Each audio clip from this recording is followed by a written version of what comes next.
Travelite from Nepal China border. Yes. അപ്പോൾ നമ്മൾ ഇന്ന് ടിബറ്റ് കയറാൻ വേണ്ടി പോവുകയാണ് സുഹൃത്തുക്കളെ. നമ്മൾ താമസിച്ച ഇന്നത്തെ റിവർ വ്യൂ ഹോട്ടലിൽ നിന്നും രാവിലെ ബ്രേക്ക്ഫാസ്റ്റ് ഒക്കെ കഴിച്ച് നല്ല അടിപൊളിയായിട്ട് റെഡിയായിട്ട് ഇറങ്ങി. Super excited to visit Tibet. അപ്പോൾ കാഴ്ചകളൊക്കെ കാണിക്കാം. നമ്മളെ ഷെർപ്പ ഭായി ഇവിടെ വണ്ടിയായിട്ട് റെഡിയായി നിൽക്കുകയാണ്. So let's go. എന്താണ് ഫോർമാലിറ്റീസ്, എങ്ങനെയൊക്കെയാണ്, എന്തൊക്കെയാണ് പരിപാടികളെന്നൊക്കെ നമുക്ക് കാത്തിരുന്ന് കാണാം അല്ലേ. ചൈന അപ്പോൾ ചൈനയിൽ നിന്ന് വന്ന ഇഷ്ടംപോലെ ഇലക്ട്രിക് കാറുകളൊക്കെ ഇവിടെ കിടക്കുന്നതാണ്. നമുക്ക് BYDയുടെയും മറ്റ് പല കമ്പനികളുടെയൊക്കെ കാറുകളാണ് ഇതൊക്കെ. ഈ ചൈനയിൽ നിന്ന് അവിടെ ബോർഡറിൽ കൊണ്ടുവന്നിട്ട് അവിടെ നിന്ന് നേപ്പാളിലെ പല ഭാഗങ്ങളിലേക്ക് ഓടിച്ചുകൊണ്ടാണ് ഇവന്മാർ പോകുന്നത്. ഈ പന്നം പിടിച്ച റോഡിൽ കൂടെ ഇത് ഓടിച്ച് അവിടെ എത്തുമ്പോഴത്തേക്ക് ഈ വണ്ടിയുടെ അടിയും തട്ടി എല്ലാം തട്ടി എങ്ങനെയൊക്കെയാണോ ഇത് കസ്റ്റമർക്ക് ഡെലിവറി കൊടുക്കുന്നത് എനിക്കൊരു ഐഡിയ ഇല്ല. അപ്പോൾ ഇതിൻ്റെ തൊട്ടപ്പുറത്തൊരു നദിയുണ്ട്, തൃശ്ശൂൽ എന്നാണ് നദിയുടെ പേര്. ടിബറ്റിൽ നിന്ന് വരുന്ന നദിയാണ്. അപ്പോൾ അങ്ങനെ കുറേ പരിപാടികളൊക്കെ ഉണ്ട്. അപ്പോൾ ഫസ്റ്റ് തിങ് എന്ന് പറയുന്നത് നമ്മുടെ ഇമിഗ്രേഷനാണ്, നേപ്പാളിൻ്റെ. അപ്പോൾ ഇവിടെ ഇമിഗ്രേഷൻ ഓഫീസ് ഉണ്ട്. നമുക്ക് അവിടെ പോയിട്ട് സ്റ്റാമ്പ് വാങ്ങിച്ചിട്ട് വരാം. Thank you sir. നമ്മുടെ പാസ്പോർട്ടിൽ സ്റ്റാമ്പ് ചെയ്ത് കിട്ടി എക്സിറ്റ്. അപ്പോൾ ഇവിടുത്തെ ഈ ഇമിഗ്രേഷൻ ഓഫീസ് രാവിലെ 8 മണി മുതൽ ഉച്ചയ്ക്ക് 3 മണി വരെ ഉള്ളൂ. അതായത് ബോർഡർ കടന്നു കഴിഞ്ഞാൽ 2.25 മണിക്കൂർ മുന്നിലാണ്. അപ്പോൾ ഇവിടെ രാവിലെ 8 മണി എന്ന് പറഞ്ഞാൽ അവിടെ 10:15. ക്ലോസിംഗ് ടൈം ഉച്ചയ്ക്ക് 3 മണി. അപ്പം അവിടെയും ബോർഡർ ക്ലോസ് ചെയ്യും. സൺഡേ ടു സാറ്റർഡേ ഫോറിനേഴ്സിന് മാത്രമേ ഉള്ളൂ എന്നൊക്കെ പറഞ്ഞ് എഴുതി വെച്ചിട്ടുണ്ട്. അപ്പോൾ ഇനി നമ്മൾ നേപ്പാളിൽ നിന്നും എക്സിറ്റ് ചെയ്തു. നമുക്കിനി ടിബറ്റിലേക്ക് പോകാം സുഹൃത്തുക്കളെ. ചൈനയിലെ വഴികൾ എങ്ങനെയാണെന്ന് എനിക്കറിയില്ല. നേപ്പാളിലെ വഴികളൊക്കെ ഇങ്ങനെയാണ്. അപ്പോൾ ഇതാണ് നേപ്പാളിലെ വഴികളുടെ അവസ്ഥ എന്ന് പറയുന്നത്. നമ്മൾ ഇന്നലെ കണ്ടതാണ്. പിന്നെ ഇതാണ് മറ്റേ നദി, നോക്ക്, തൃശ്ശൂൽ നദി. ഷോ, അത് എന്താല്ലേ, ഇത് മറ്റേ മഞ്ഞുരുകി വരുന്ന വെള്ളമാണ് മൊത്തം. പഹാടവും കണ്ടോ, നോക്കൂ. Look at that guys. Okay. ഇവിടെ നിന്ന് ധാരാളം ആൾക്കാർ നേപ്പാളിലേക്ക് ചൈനയിലേക്ക് പോകുന്നുണ്ട്. ചൈനയിൽ നിന്ന് ധാരാളം ആൾക്കാർ ഇങ്ങോട്ടേക്ക് വരുന്നുണ്ട്. അങ്ങ് ദൂരെ എനിക്ക് ചൈനയുടെ ബിൽഡിങ്ങുകൾ കാണാൻ സാധിക്കുന്നുണ്ട്. വാവ്, എൻ്റെ പൊന്നു. ഇവിടെ പല സ്ഥലത്തും ഹൈഡ്രോ ഇലക്ട്രിക് പ്രൊജക്റ്റുകളും ബാക്കിയുള്ള സംഭവങ്ങളൊക്കെ നേപ്പാൾ പണിതിട്ടുണ്ട്. കാരണം വൈദ്യുതി ഉൽപ്പാദിപ്പിക്കണമല്ലോ. അപ്പോൾ അത്ര കുത്തൊഴുകി വരുന്ന വെള്ളമല്ലേ. അപ്പോൾ അതവർ മാക്സിമം അത് യൂട്ടിലൈസ് ചെയ്യുന്നുണ്ട്. പല കൺസ്ട്രക്ഷൻ നമുക്ക് പലത് കാണാൻ സാധിക്കും. ദൂരെ എനിക്ക് ചൈനീസ് ബോർഡർ കാണാൻ സാധിക്കും. വലിയ വലിയ കെട്ടിടങ്ങളൊക്കെ അവിടെ ഉണ്ട്. അവിടെ ഇതേപോലെ കുന്നും മലയൊക്കെ തന്നെയാണ്. അതിനകത്ത് കയറി കഴിഞ്ഞാൽ നമുക്ക് അറിയുള്ളൂ എങ്ങനെയാണ് നമ്മൾ പോകുന്നതെന്നുള്ളത്. വണ്ടികളൊക്കെ നോക്കി, ഇത് BYD അല്ല, ഇത് വേറെ കമ്പനിയുടെ വണ്ടിയാണ്. ഒരു വണ്ടികളല്ലേ കൊണ്ടിരുന്നത്, ഇലക്ട്രിക് വണ്ടികളാണ് മൊത്തവും. ഇവിടെ ഈ ബോർഡറിൽ നിന്ന് കാഠ്മണ്ഡുവിലേക്ക് ദിവസം ഒരു ബസ് പോകുന്നുണ്ടെന്നാണ് അറിയാൻ കഴിഞ്ഞത്. ഇത്തരത്തിലുള്ള ഏതൊരു ബസ്സാണെന്ന് തോന്നിയത്. ഉണ്ടായി കാണുന്ന വണ്ടി. പിന്നെ ചൈനയിലേക്ക് സാധനം എടുക്കാനായിട്ട് പോകാനായിട്ട് കുറേ ലോറികളൊക്കെ ഇവിടെ വന്ന് കിടപ്പുണ്ട്. നമ്മൾ ഓൾമോസ്റ്റ്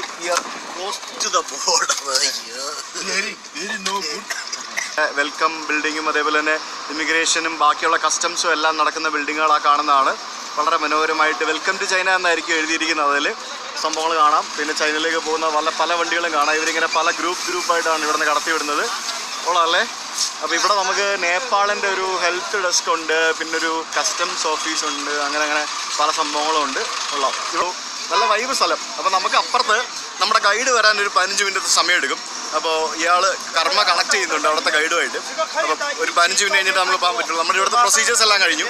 അപ്പോൾ അവിടുത്തെ ഗൈഡ് എൻ്റെ അവിടെ എത്തുമ്പോഴത്തേക്കും അവർ വിളിക്കും. എന്നാലും ഞാൻ അതോട്ട് പോകും. അതുവരെ നമുക്ക് ഇവിടെ നിന്ന് ഇവിടുത്തെ കാഴ്ചകളൊക്കെ കാണാം. ഗൈസ്, അപ്പോൾ ഞാൻ ചൈന കയറാൻ പോവാണ്. അപ്പോൾ ഇനി ബാക്കി പിന്നെ കാണാം. അപ്പോൾ good bye Nepal, see you China. അവിടെ ചെന്നിട്ട് അവിടുത്തെ പരിപാടി എല്ലാം കഴിഞ്ഞിട്ട് കാണാം. ഓക്കെ. അങ്ങനെ ഫൈനലി നമ്മൾ ചൈനയിൽ എത്തിയിരിക്കുകയാണ്. ഇതാണ് എൻ്റെ ഇവിടുത്തെ ഇന്നത്തെ guide. His name is Pasang, right? Pasang, and ഇതാണ് നമ്മുടെ ഡ്രൈവർ ചേട്ടൻ. Hello. What's your name? Lijian. Huh? Lijian. Okay, nice meeting you. ഇവരാണ്. This is the border gate. അടിപൊളി ഇൻഫ്രാസ്ട്രക്ചർ ആണ് ഇവിടെ കയറി വരുമ്പോൾ തന്നെ നമുക്ക് കാണുന്നത്.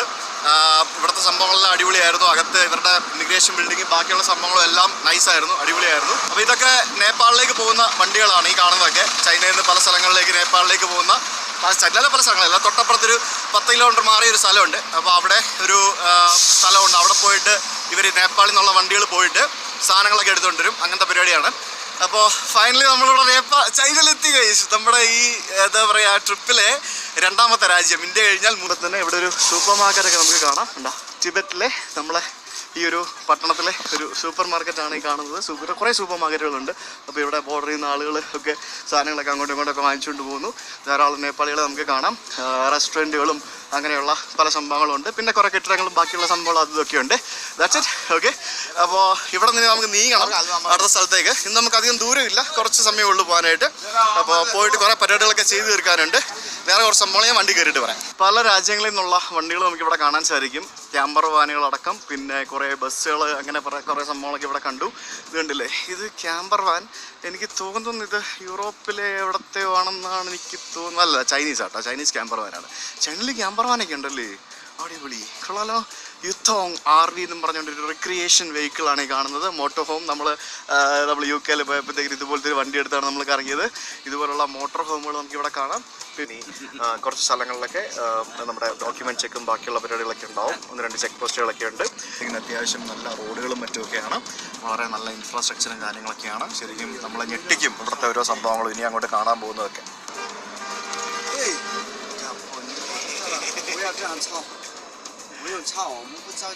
ഇത് നേപ്പാളി ഡ്രൈവർ ഓവർടേക്ക് ചെയ്യുമ്പോഴത്തേക്കിനും പുള്ളിക്ക് കൺഫ്യൂസ്ഡ് ആയിപ്പോയി. ടണലൊക്കെ ഉണ്ട്. എൻ്റെ അമ്മ പേടിച്ചു പോയി. നമ്മൾ ഓവർടേക്ക് ചെയ്യുമ്പോൾ നമ്മൾ ലെഫ്റ്റോടല്ലേ ഓവർടേക്ക് ചെയ്യണ്ടേ. അപ്പോൾ അവൻ ഹോണടി കേട്ടപ്പോഴത്തേക്കിനും അവൻ പേടിച്ചു പോയി.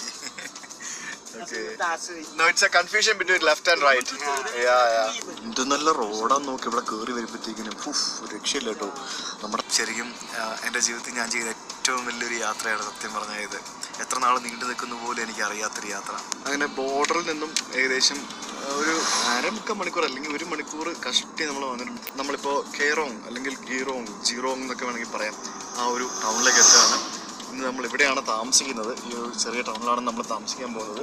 ഇപ്പോൾ ശരിക്കും ഇവിടുത്തെ സമയം 12 മണിയും നേപ്പാളിലെ സമയം 10 മണിയേ ആയിട്ടുള്ളൂ. ശരിക്കും ഇന്നൊരു ഫുൾ ഡേ നമ്മളിവിടെ താമസിക്കുന്നതിൻ്റെ മെയിൻ റീസൺ എന്താണെന്ന് പറഞ്ഞു കഴിഞ്ഞാൽ, നമ്മൾ ഇവിടെ ഇപ്പം നിലവിൽ 10,000 അടി ഉയരത്തിലാണ് നമ്മളിപ്പോൾ ഉള്ളത്.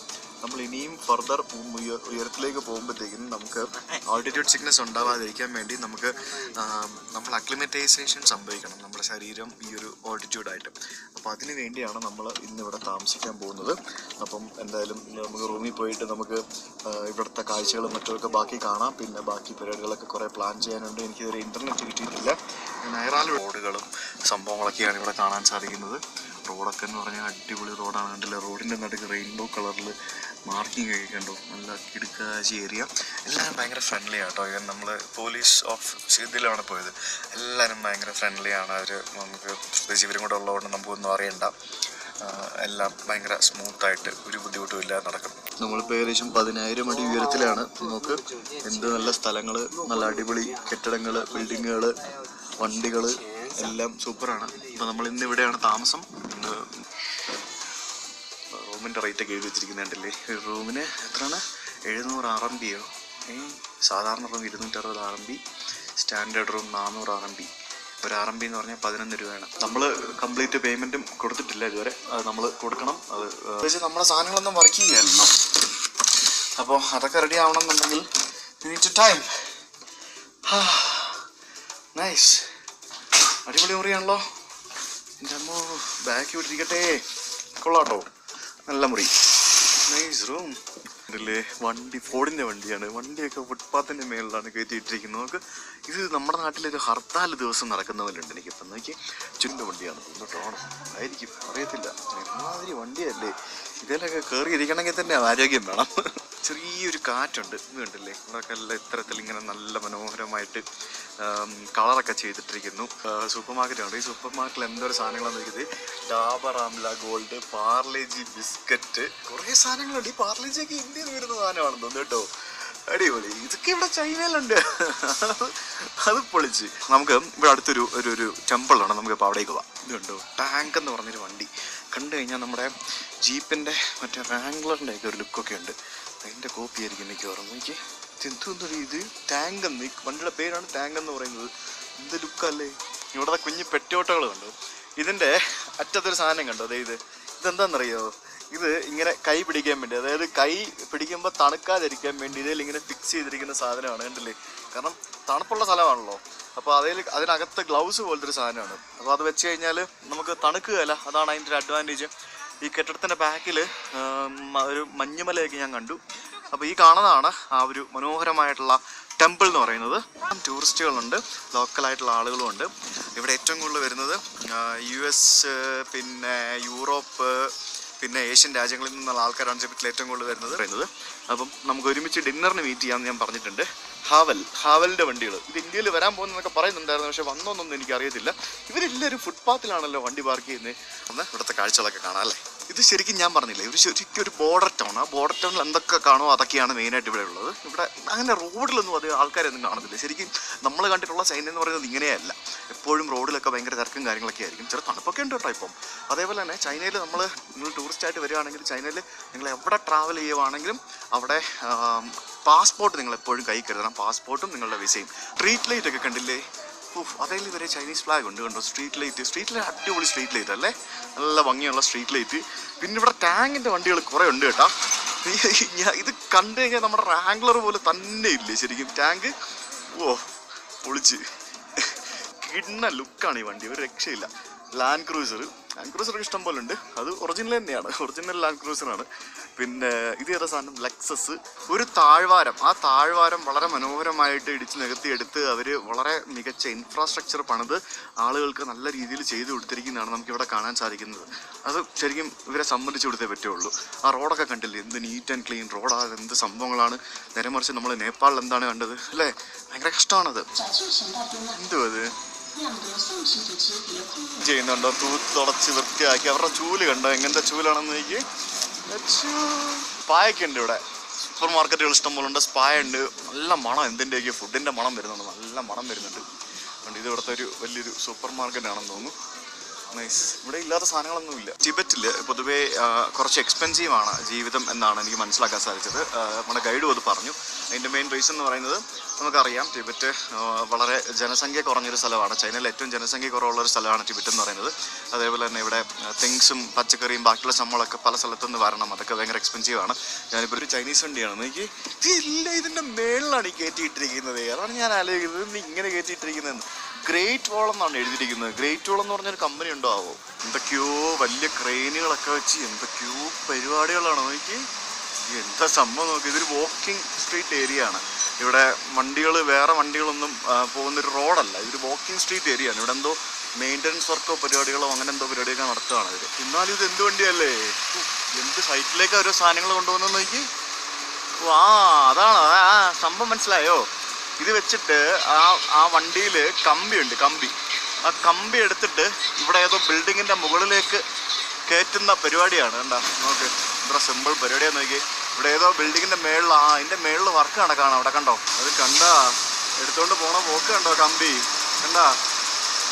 എൻ്റെ ദൈവമേ, ഈ പുള്ളിയാണോ അവിടെ ഇരുന്ന് കൺട്രോൾ ചെയ്യുന്നത്. എത്ര ഈസി ആയിട്ടാണ് അത് മേളിലോട്ട് കൊണ്ടുവന്ന് നോക്ക്. അത് അവർ ആ ബിൽഡിങ്ങിൻ്റെ മുകളിലേക്ക് കയറ്റുകയാണ്. കണ്ട് ഈസി ആയിട്ട് അവിടെ കൊണ്ട് വെച്ച്, എത്ര സിമ്പിളായിട്ട് അവിടെ വെച്ച് നോക്കി. ദൈവമേ, ഞാൻ ചൈനയിലാണോ? ദൈവമേ, ഇവിടെ എവിടെയാ ഉള്ളത്, അത് ഫീൽ ചെയ്യാൻ പറ്റും. Anyway, let's go back to room now. രാത്രി 9 മണി വൈകിട്ടായപ്പോഴത്തേക്കിനും നല്ല രസമായില്ലേ, ലൈറ്റപ്പ് ഒക്കെ ചെയ്ത് നല്ല വൈബായി കേട്ടോ. ഇവിടെ എന്ത് രസമാണെന്ന് നോക്ക്. എനിക്ക് ഒത്തിരി ഇഷ്ടപ്പെട്ടു ഈ സ്ഥലം. നല്ല മനോഹരമായിട്ടുള്ളൊരു വില്ലേജ്. വൈകിട്ടായപ്പോഴത്തേക്കിനും ഇവിടെ കുറേ സ്ട്രീറ്റ് വെൻഡേഴ്സൊക്കെ വന്നു. ഇവരിപ്പോഴാണ് വരുന്നത്, നേരത്തെ ഇല്ലായിരുന്നു. കുറേ തടിയുടെയും സിൽവറിൻ്റെ ഒക്കെ കുറേ സംഭവങ്ങളൊക്കെ വിൽപ്പനയ്ക്ക് വെച്ചിരിക്കുകയാണ്. മാല കണ്ടോ നമുക്ക്, ഇതുണ്ടോ, ഇതുപോലത്തെ മാല, സിൽവറിൻ്റെ ബൗള് ഒക്കെ ആയിട്ട് വിൽപ്പനയ്ക്ക് വെച്ചിരിക്കുന്ന ആളുകളെയാണ് കാണാൻ സാധിക്കുന്നത്. ഞാനിവിടെ വലിയ ഫോറിനറാണ് കേസ്. എല്ലാവരും എന്നെ നോക്കുന്നുണ്ട്, എല്ലാവരും എന്നെ നോക്കി ചിരിക്കുന്നുണ്ട്. അയ്യോ, ചൈനയുടെ ഇൻറ്റീരിയർ വില്ലേജിലൊക്കെ പോയി കഴിഞ്ഞാൽ ഭയങ്കര രസമാണ്. ഷോപ്പിൻ്റെ പേര് കണ്ടോ, ഫ്രണ്ട്ഷിപ്പ് നേപ്പാൾ സ്റ്റോർ.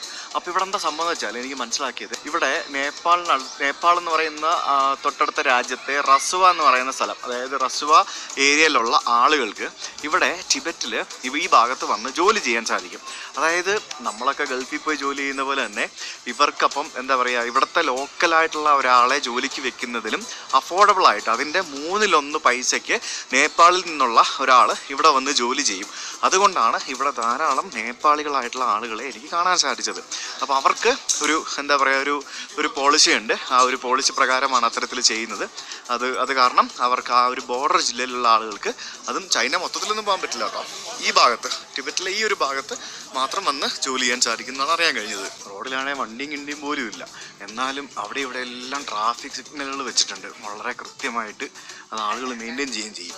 ആകെ എനിക്കിവിടെ ഞാൻ വണ്ടടിച്ചൊരു കാര്യം എന്ന് പറയുന്നത് ഈ ഫുട്പാത്തിൽ കൊണ്ട് വണ്ടി പാർക്ക് ചെയ്യുന്ന പരിപാടിയാണ്. അതെന്തിനാണോ അങ്ങനെ. രാത്രിയായപ്പം ഫുൾ വൈബായി, ലൈറ്റൊക്കെ ഇട്ട് എല്ലായിടത്തും, അതും ഭംഗിയാണ്. അപ്പോൾ ഞാൻ ഹോട്ടലിന് മുമ്പിലെത്തി. കാണുന്ന ആണ് ഞാൻ താമസിക്കുന്ന ഹോട്ടൽ. അപ്പോൾ നമുക്കിനി ഹോട്ടലിൽ പോകണം. വീഡിയോസൊക്കെ അപ്ലോഡ് ചെയ്യാനുള്ള പരിപാടി നോക്കാം.